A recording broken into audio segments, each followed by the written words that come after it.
വിശുദ്ധ മത്തായി എഴുതിയ സുവിശേഷം അധ്യായം 12 വാക്യങ്ങൾ 43 മുതൽ 45 വരെ.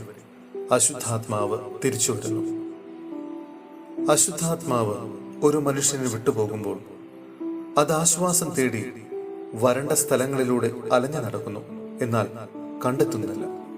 അപ്പോൾ അത് പറയുന്നു, ഞാൻ ഇറങ്ങിപ്പോന്ന എന്റെ ഭവനത്തിലേക്ക് തിരിച്ചു ചെല്ലും.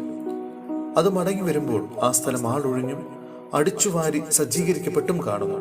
അപ്പോൾ അത് പുറപ്പെട്ടു ചെന്ന് തന്നേക്കാൾ ദുഷ്ടരായ 7 ആത്മാക്കളെ കൂടി തന്നോടത്ത് കൊണ്ടുവരികയും അവിടെ പ്രവേശിച്ച് വാസമുറപ്പിക്കുകയും ചെയ്യുന്നു.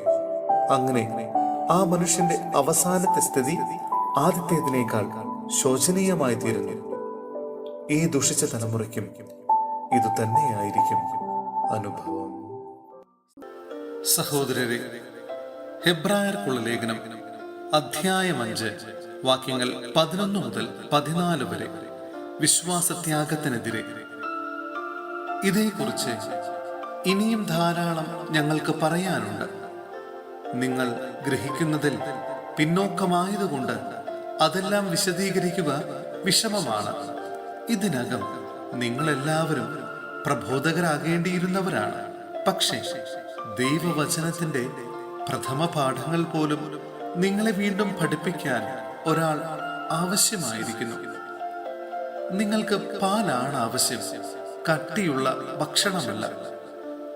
പാല് കുടിച്ച് ജീവിക്കുന്നവൻ നീതിയുടെ വചനം വിവേചിക്കാൻ വൈദഗ്ധ്യമില്ലാത്തവനാണ്. എന്തെന്നാൽ അവൻ ശിശുവാണ്. കട്ടിയുള്ള ഭക്ഷണം പക്വത വന്നവർക്കുള്ളതാണ്.